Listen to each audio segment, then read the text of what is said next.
आज का टॉपिक है वाई फूड सिक्योरिटी। पिछले वाले क्लास में हम लोगों ने पढ़ा व्हाट इज फूड सिक्योरिटी, मतलब कि फूड सिक्योरिटी क्या है ये आपने समझ लिया। फूड का अवेलेबल होना, एक्सेस होना और अफोर्डेबिलिटी होना, यही हमारा कहलाएगा फूड सिक्योरिटी। लेकिन फूड सिक्योरिटी क्यों चाहिए हम लोगों को? आखिर हम लोगों को भोजन का अवेलेबल होना, एक्सेस होना, अफोर्डेबिलिटी होना, ये क्यों चाहिए हम लोगों को? क्यों फूड सिक्योरिटी चाहिए, इसी के बारे में हम लोग पढ़ेंगे। देखिए, due to a natural calamity like drought, total production of food grains decreases. देखिए, मान लीजिए, सपोज कीजिए कि आपके यहाँ पे ना ड्राउट हो गया। ड्राउट का मतलब हो गया, ड्राउट का मतलब एकदम पूरा सूखापन, और सूखापन इस कदर है कि आप उसके ऊपर आप खेती ही नहीं कर पा रहे। यानी कि एक तरीके से आपके कंट्री में भुखमरी वाला जो सिचुएशन है वो क्रिएट हो चुका है। ठीक है, अब इस सिचुएशन में क्या होगा, पूरा का पूरा फूड प्रोडक्शन जो है वो डाउन हो जाएगा।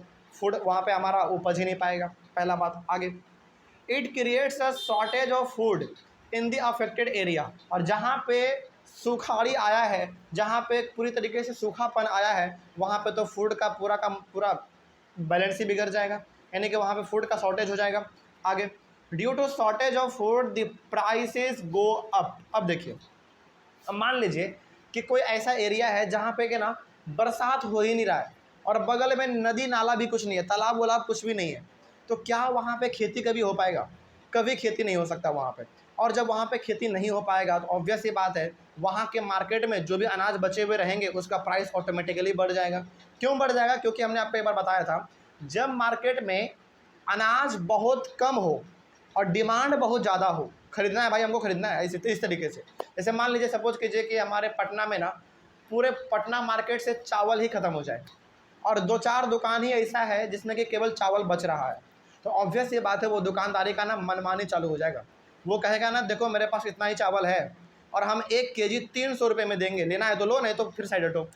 वहाँ पे उसका मनमानी चालू हो गया। तो यहाँ पे आदमी क्या चाहेगा कि भाई जिंदा रहना है तो ले लो यार, 300 रुपये में देना है तो यहाँ पे जब डिमांड बहुत ज़्यादा होता है किसी चीज़ का और सामान बहुत कम हो, तो उस समय पे ऑटोमेटिकली हमारा प्राइस बढ़ जाता है। तो वही बात यहाँ पे कहा गया है कि जब उस एरिया में, किसी पर्टिकुलर एरिया में सुखाड़ी आ जाएगा, सूखापन आ जाएगा, वहाँ पे अनाज का कमी हो जाएगा, तो वैसी बात है, वहाँ पे अनाज का प्राइस बढ़ जाएगा। ठीक है, आगे, at high prices some people can not afford to buy food. और वैसी बात है, इतना प्राइस बढ़ जाएगा वहाँ पे, तो कुछ लोग जो है ना, जो गरीब लोग हैं बेसिकली, वो तो अफोर्ड नहीं कर पाएंगे। If such calamity happens in a very wide spread area और is stretched over a longer time period, it may cause a situation of starvation. और मान लीजिए यदि यही सिचुएशन एक छोटे से एरिया में नहीं होके बल्कि बहुत बड़े एरिया में हो रहा है, अनाज का वहाँ पे प्रोडक्शन ही नहीं हो रहा है, और अनाज जो भी वहाँ पे अवेलेबल है दुकानों में, उसका प्राइस ऑटोमेटिकली बढ़ता जा रहा है, बढ़ता जा रहा है, तो इस सिचुएशन में एक सिचुएशन हमारा क्रिएट हो जाएगा, उसको हम लोग कहते हैं स्टारवेशन। स्टारवेशन का मतलब होता है एक ऐसा सिचुएशन जहाँ पे आदमी भोजन के कमी के वजह से मरने शुरू हो जाए, यानी कि भूख के कारण, उसी को हम लोग कहते हैं starvation. A massive starvation might take a turn of famine। और मैसिव स्टारवेशन का मतलब है जब बड़े लेवल पे लोगों को भोजन ना मिलने लगे, प्राइस उसका इंक्रीज हो जाए, तो वही सिचुएशन हमारा किस में क्रिएट हो जाता है? फैमिन में। और फैमिन का मतलब होता है भुखमरी, यानी कि आदमी भूख से मर जा रहे हैं, उसको खाने को अनाज नहीं मिल पा रहा है। The most devastating famine that occurred in India was the famine of Bengal in 1943। देखो, फैमिन ऑफ बंगाल को ना कैपिटल वर्ड में लिखा गया है, इसका मतलब ये बहुत इंपॉर्टेंट है। यानी कि भारत का इतिहास जब से आप उठा लो, तब से लेकर आज तक भारत में सबसे बड़ा भुखमरी यदि कहीं पे आया तो वो बंगाल में आया था। कब? 1943 में। उसमें क्या हुआ था देखो, this famine killed 30 lakh people in Bengal. सोचो, यानी कि 1943 में हमारा देश आज़ाद कब हुआ? 1947 में, यानी कि उसके जस्ट 4 साल पहले, यानी कि हमारा देश आज़ाद होने से 4 साल पहले बंगाल में 30 लाख यानी कि 30 लाख लोग केवल और केवल भूख से मरे थे। सोचो, ये डाटा बहुत बड़ा है। और हमारा देश जब आज़ाद हुआ ना, उस समय पे हमारे भारत का पॉपुलेशन लगभग 40 करोड़ था, बस 40 करोड़। और उस 40 करोड़ में 30 लाख लोग केवल और केवल बंगाल में मारे जा रहे हैं भूख के वजह से। तो ये उस समय पे बहुत बड़ा डाटा था, और उस समय से लेकर आज तक के हमारे भारत के इतिहास में इतना बड़ा भुखमरी आज तक नहीं आया है। ठीक है, उसके बाद nothing like the Bengal famine has happened in India again. तो बंगाल का जो वहाँ पे सिचुएशन हुआ, जो भुखमरी से लोग मरे, उस प्रकार का सिचुएशन आज तक हमारे भारत में दोबारा नहीं हो पाया, कभी नहीं हो पाया, क्योंकि आज हम लोग बहुत आगे बढ़ चुके हैं, तरक्की कर चुके हैं, तो हमारे पास तो ऐसे ही स्टॉक में साल 2 साल भर का अनाज ऐसे पड़ा हुआ है ना। आगे, starvation deaths are also reported in Kalahandi and Kashipur in Odisha. और यहाँ पे स्टारवेशन के वजह से, यानी कि भूख के कमी की वजह से, अनाज ना मिल पाने की वजह से ओडिशा में भी थोड़ा बहुत भुखमरी आया था, लेकिन ओडिशा में जो भुखमरी आया था ना, वो बंगाल से बहुत कम था, बहुत कम।